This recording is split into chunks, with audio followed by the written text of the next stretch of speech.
दोस्तों, अगर आपने कभी कंप्यूटर इस्तेमाल किया है तो आपको हार्ड डिस्क के बारे में ज़रूर पता होगा, जिसमें हम अपने कंप्यूटर का सारा डाटा स्टोर करते हैं। लेकिन आजकल मार्केट में एक नई तरह की स्टोरेज डिवाइस देखने को मिलती है जिसे हम SSD कहते हैं। तो क्या फ़र्क है SSD और नॉर्मल हार्ड डिस्क में? SSD और हार्ड डिस्क दोनों का काम डेटा को स्टोर करना है, लेकिन अगर बात करें इसके प्राइस की तो SSD हार्ड डिस्क के कंपैरिजन में बहुत ही महंगी मिलती है। अगर आप भी नया कंप्यूटर बनाने की तैयारी कर रहे हैं तो आपके मन में भी ये सवाल ज़रूर होगा कि कंप्यूटर में हार्ड डिस्क डलवाएं या SSD। तो चलिए जानते हैं हार्ड डिस्क और SSD में क्या फ़र्क है। शुरुआत हार्ड डिस्क से करते हैं। हार्ड डिस्क को HDD या हार्ड डिस्क ड्राइव भी कहा जाता है। इसमें डेटा एक गोल डिस्क में स्टोर किया जाता है।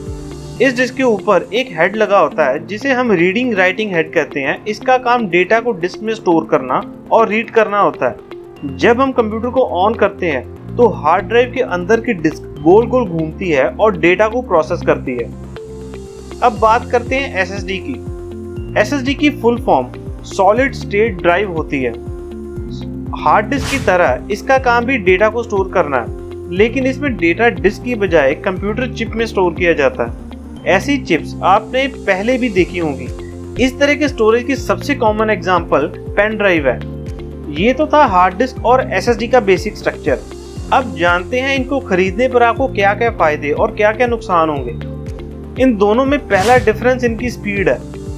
एक हार्ड डिस्क वाले कंप्यूटर में विंडो 10 को पूरी तरह लोड करने में तकरीबन 2 से 3 मिनट का समय लग जाता है, लेकिन एक SSD वाले कंप्यूटर में विंडो सिर्फ 5 या 10 सेकंड में ही लोड हो जाती है। इसके अलावा हार्ड डिस्क वाले कंप्यूटर में एप्लीकेशंस को खोलने में भी ज़्यादा समय लगता है, जबकि SSD वाले कंप्यूटर में एप्लीकेशंस बहुत ही जल्दी और फटाफट ओपन हो जाती हैं और आसानी से काम करने लगती हैं। सिर्फ इतना ही नहीं, SSD की डाटा प्रोसेसिंग स्पीड भी बहुत ज़्यादा है। अगर हम एक बड़ी फाइल को एक पेन ड्राइव में कॉपी करें तो हार्ड डिस्क वाले कंप्यूटर में डाटा कॉपी करने की स्पीड आमतौर पर 2 या 3 MB प्रति सेकंड की आएगी, लेकिन यही स्पीड एक SSD वाले कंप्यूटर में 90 MB पर सेकंड तक चली जाती है। इससे ये बात साफ हो जाती है कि SSD वाले कंप्यूटर की स्पीड हार्ड डिस्क वाले कंप्यूटर के कंपैरिजन में बहुत ज़्यादा होती है। दूसरा डिफरेंस इनकी अपनी लाइफ का होता है। अगर बात करें हार्ड डिस्क की तो एक नॉर्मल हार्ड डिस्क की लाइफ 2 से 3 साल होती है। मतलब हार्ड डिस्क में डेटा 2 से 3 साल तक ही सिक्योर रहता है। अगर आपके कंप्यूटर की हार्ड डिस्क इससे पुरानी है तो इसका बैकअप जरूर रखें, क्योंकि पुरानी हार्ड डिस्क में डेटा लॉस के चांसेस बढ़ जाते हैं। दूसरी तरफ SSD का मिनिमम गारंटी पीरियड भी कम से कम 5 साल होता है और आमतौर पर देखने में है कि SSD खराब ही नहीं होती और ना ही इनकी स्पीड कम होती है। तीसरा डिफरेंस इन दोनों के पावर लोड और संभाल का है। हार्ड डिस्क में मैकेनिकल पार्ट्स इस्तेमाल किए जाते हैं और डेटा रीड करने के लिए रीडिंग हेड का इस्तेमाल होता है, और हाँ, इनका वजन भी ज्यादा होता है। अगर किसी कारण हार्ड डिस्क जमीन पर गिर जाती है या इसे हम जोर से हिलाएं तो इसके मैकेनिकल पार्ट्स खराब हो सकते हैं, जिससे हार्ड डिस्क डैमेज हो सकती है। इसके अलावा हार्ड डिस्क को चलाने के लिए बहुत ज़्यादा पावर लगती है, लेकिन ऐसा SSD के साथ नहीं है। SSD में ना तो कोई मैकेनिकल पार्ट लगते हैं और ना ही इसे चलाने में ज़्यादा पावर लगती है। ये वजन में बहुत हल्की होती है। इसके ज़मीन पर गिरने या ऐसे ज़ोर से हिलाने से इस पर कोई असर नहीं पड़ता और ना ही खराब होती है। चौथा डिफरेंस इनकी कीमत है। 1000 GB या 1 TB की हार्ड डिस्क 3000 से 3500 रुपए में मिल जाती है, वहीं सिर्फ 240 GB की SSD तकरीबन 3000 रुपए में मिलती है। तो यहाँ पर रेट का डिफरेंस बहुत ज़्यादा है, क्योंकि आपको SSD खरीदने के लिए तकरीबन 3 गुना रेट देना पड़ेगा। इसका मेन कारण SSD की हाई डिमांड और लो अवेलेबिलिटी है।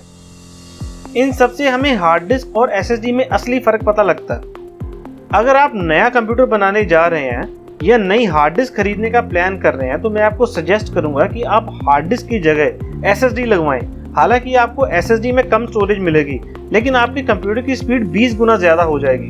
हाँ, अगर आपको फिर भी ज़्यादा स्टोरेज की ज़रूरत है तो आप अलग से हार्ड डिस्क लगा सकते हैं, लेकिन विंडोज इंस्टॉल करने के लिए SSD का ही इस्तेमाल करें। SSD और हार्ड डिस्क खरीदने के लिए लिंक डिस्क्रिप्शन में दिया हुआ। मैं आशा करता हूँ कि आपको SSD और हार्ड डिस्क से रिलेटेड अपने सारे सवालों के जवाब मिल गए होंगे। इसके अलावा अगर अभी भी आपका कोई सवाल है तो नीचे कमेंट बॉक्स में लिख दीजिए, मैं जवाब दे दूंगा। जाने से पहले चैनल को सब्सक्राइब करना ना भूलें और बेल आइकन को ऑन करके साथ लगी घंटी भी बजा दीजिए, ताकि आपको सभी नोटिफिकेशंस मिल सकें। तो मिलते हैं नई वीडियो में नई जानकारी के साथ। तब तक के लिए जय हिंद।